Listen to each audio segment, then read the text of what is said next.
Assalamualaikum warahmatullahi wabarakatuh. Perkenalkan, saya Ginasi Fedori Sabana dengan NIM PO714203241051.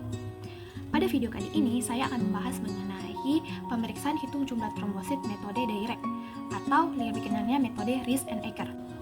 Sebelum kita lebih jauh membahas mengenai pemeriksaan hitung jumlah trombosit metode Rice and Ecker, kita perlu mengetahui apa itu hemostasis. Karena hemostasis sangat berkaitan erat dengan pemeriksaan jumlah trombosit metode Rice and Ecker ini. Lalu, apa itu hemostasis? Hemostasis adalah mekanisme tubuh untuk menghentikan pendarahan secara spontan ketika terjadi luka atau trauma. Artinya, ketika kita luka, tubuh kita melakukan suatu mekanisme yang kita sebut dengan hemostasis untuk menghentikan pendarahan. Dalam proses menghentikan pendarahan secara spontan oleh tubuh itu ketika kita mengalami trauma atau luka, itu melibatkan dua komponen utama yang paling penting. Yang pertama adalah trombosit, dan yang kedua adalah pembuluh darah. Trombosit adalah fragmen sitoplasma tak berinti yang berasal dari sel megakariosit di dalam sumsum tulang. Ukuran dari trombosit itu berkisar antara 2-4 mikrometer, lebih kecil dari eritrosit dan leukosit. Namun, di dalam trombosit ini, dia mengandung granula-granula. Nah, di dalam granula trombosit itu terdapat zat-zat kimia yang nantinya akan berperan dalam proses atau mekanisme hemostasis. Zat-zat kimia itu antara lain adalah serotonin, ADP atau adenosin diofosfat, serta tromboksan A2. Sekarang kita balik ke mekanisme hemostasis tadi.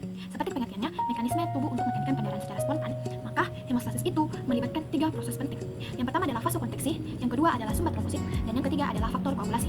Untuk mempermudah pemahaman dalam memahami proses-proses yang terlibat dalam mekanisme hemostasis, perlu diketahui struktur dari pembuluh darah, terutama pembuluh darah arteri maupun vena. Struktur paling luar dari pembuluh darah itu disebut dengan tunika adventitia. Setelah tunika adventitia, dikenal juga struktur pembuluh darah yaitu tunika media. Pada tunika media ini, dia tersusun atas otot polos. Nah, setelah tunika media ini, ada struktur yang disebut dengan tunika intima. Tunika intima ini adalah struktur dari pembuluh darah yang dekat dengan lumen atau ruang di mana darah mengalir di dalam pembuluh darah.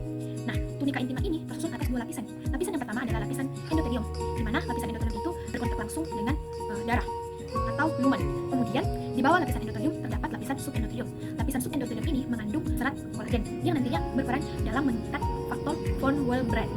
Fase pertama ketika mekanisme hemostasis terjadi adalah vasokonstriksi. Vasokonstriksi itu berasal dari kata vaso yang berarti pembuluh darah dan konstriksi yang berarti penyempitan. Jadi dapat definisikan bahwa vasokonstriksi adalah fase awal mekanisme hemostasis yang ditandai dengan penyempitan pembuluh darah. Sehingga vasokonstriksi itu dimulai ketika sistem saraf atau ujung-ujung saraf di sekitar luka mengirim sinyal ke sistem saraf lokal. Nah, sistem saraf lokal akan merespon dengan cara membuat otot polos yang merupakan komponen dari struktur pembuluh darah tunika media mengalami konstruksi atau penyempitan sehingga diameter luka itu menjadi kecil. Tujuan dari kontraksi ini atau penyempitan pembuluh darah ini adalah untuk mengurangi laju darah menuju area luka. Nah, vasokonstriksi ini berlangsung lebih cepat dibandingkan ketika trombosit menempel dengan faktor von Willebrand yang menempel dengan serat kolagen. Karena waktu yang dibutuhkan oleh vasokonstriksi itu singkat, maka dalam menghentikan pendarahan secara spontan ini, fase yang kedua itu adalah sumbat trombosit. Nah, sumbat trombosit itu melibatkan 2 proses. Proses pertama adalah adesi, yang kemudian diikuti dengan agregasi.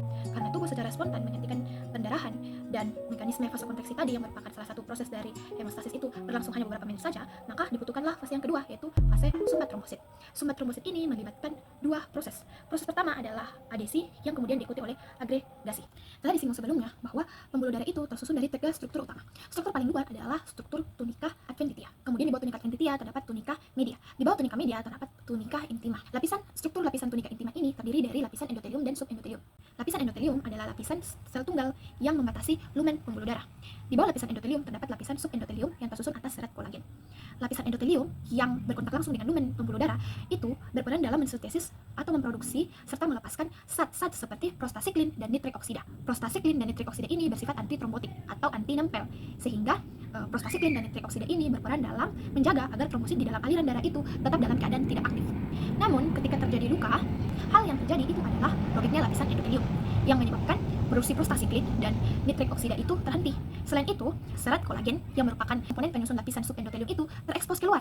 Nah, pada saat terjadi luka, arus darah di dalam pembuluh darah itu tetap cepat. Nah, arus darah yang cepat ini menimbulkan gaya geser atau shear stress yang tinggi, sehingga arus darah yang tinggi ini yang menimbulkan gaya geser ini menyebabkan trombosit yang mengalir bebas di dalam pembuluh darah bersama darah itu tidak dapat berikatan langsung dengan serat kolagen yang terekspos tadi.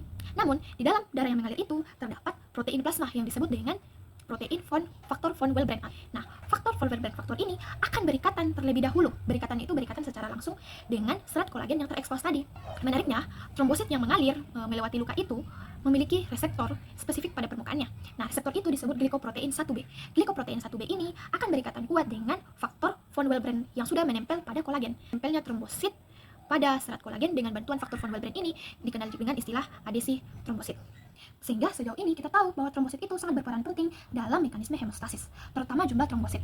Kelebihan trombosit itu dapat menyebabkan penyumbatan pembuluh darah. Namun kekurangan trombosit itu menyebabkan perdarahan yang hebat. Karena jumlah trombosit di dalam tubuh itu sangat berpengaruh, disinilah peran kita sebagai seorang analis kesehatan. Sebagai seorang analis kesehatan, kita berperan dalam melakukan perhitungan jumlah trombosit. Nah, perhitungan jumlah trombosit itu dapat dilakukan dengan dua cara. Yang pertama adalah dengan metode Rees and Ecker. Kemudian cara yang kedua yaitu dengan menggunakan hematologi analyzer yang dapat menghitung trombosit secara otomatis dengan lebih cepat dan akurat. Namun pada video kali ini kita akan lebih fokus membahas pemeriksaan jumlah trombosit metode Rees and Ecker. Sebelum kita mengetahui mengenai pemeriksaan hitung jumlah trombosit metode Rees and Ecker, kita perlu tahu bagaimana sejarahnya. Sejarah dimulai pada tahun 1735. Seorang dokter asal Jerman bernama Paul Gottlieb Wolfhoff menemukan penyakit aneh. Pada saat itu ia kedatangan seorang pasien wanita. Pasien itu mengeluhkan bintik-bintik kumuh pada sekutu tubuhnya dan mengalami perdarahan secara hebat. Uniknya, pada saat mereka melakukan pemeriksaan terhadap eritrosit dan leukosit itu dalam keadaan normal. Hal ini membuat dokter Paul Gottlieb ini dan rekan-rekannya merasa bingung setengah mati. Mereka belum tahu bahwa terdapat trombosit di dalam darah. Hal itu berlanjut hingga tahun 1841. Nah, tahun 1841, seorang anatomis bernama Joseph Gulliver untuk pertama kalinya melihat partikel-partikel kecil di sela sel-sel darah merah menggunakan mikroskop. Di tahun berikutnya juga, William Addison dan Max Schulz juga sempat melihat partikel yang sama. Baik George Gulliver maupun William Addison dan Max Schulz ini mengira bahwa partikel yang mereka lihat di samping eritrosit itu adalah kotoran dari mikroskop. Baru ketika tahun 1881, seorang patolog asal Italia bernama Giulio Biosezero atau dikenal dengan Bisosero melakukan eksperimen dengan mengamati aliran darah di pembuluh darah hewan hidup secara langsung lewat mikroskop. Nah, pas pembuluh darah itu dilukai, Bisosero melihat dengan mata kepalanya sendiri kalau partikel kecil yang selama ini dikira kotoran mikroskop itu ternyata bergerak cepat, menempel pada dinding yang rusak, dan saling menumpuk sampai perdarahannya berhenti. Nah, Bisero itu kemudian membuktikan bahwa itu adalah sel mandiri yang berfungsi melakukan pembekuan darah, yang kemudian dinamakan trombosit. Sesuai dengan sifat yang ditemukan oleh Bisero ini, trombosit itu sangat sensitif. Akibatnya, para ilmuwan pada masa itu menjadi frustasi karena sel atau trombosit ini tidak bisa dihitung satu persatu. Barulah ketika tahun 1902, dua peneliti hebat bernama H. Rees dan E. Ecker menciptakan sebuah formula cairan pengencer khusus. Rees dan Ecker memasukkan kandung natrium ke dalam regen mereka untuk menguji kalsium dalam darah, sehingga trombositnya ditipu dan gagal mengumpas selama berada di dalam pipet laboratorium. Mereka juga menambahkan satu warna seperti brilliant crystal blue agar sel kecil yang dulu dikira debu itu bisa terlihat jelas berwarna biru muda saat dihitung di atas kamar hitung. Karena penemuan mereka ini, metode hitung manual ini resmi dinamakan dengan metode Rees and Ecker.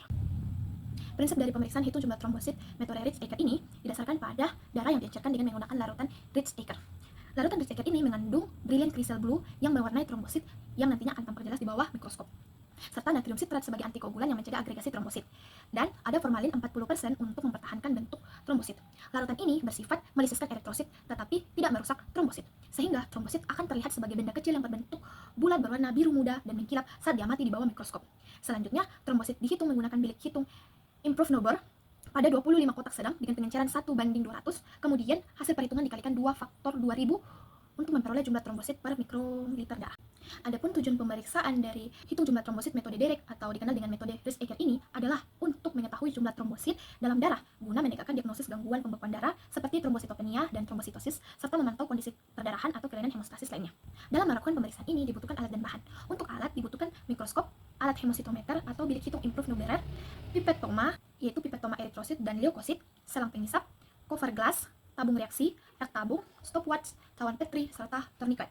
Adapun bahan-bahannya adalah sampel darah vena, larutan Rees and Ecker, spuit, tabung EDTA, alkohol swab, kapas kering, serta tisu. Untuk pemeriksaan, prosedur kerja dari pemeriksaan Rees-Ecker ini dimulai dari tahap praanalitik. Yang pertama adalah administrasi pasien. Seperti biasa, petugas administrasi akan memeriksa dokumen pasien dan membantu proses pendaftaran. Setelah itu, petugas administrasi akan mengarahkan pasien menuju ke dalam ruang laboratorium. Nah, untuk persiapan pasien, petugas memanggil nama dan prosedur antrian pasien dan persilakan pasien duduk dengan nyaman. Petugas akan memperkenalkan diri serta mencocokkan identitas pasien dengan formulir pemeriksaan. Nah, identitas pasien itu akan meliputi nama lengkap, umur, serta jenis kelamin. Dan petugas wajib untuk menjelaskan secara singkat tujuan dari pemeriksaan laboratorium akan dilakukan kepada pasien.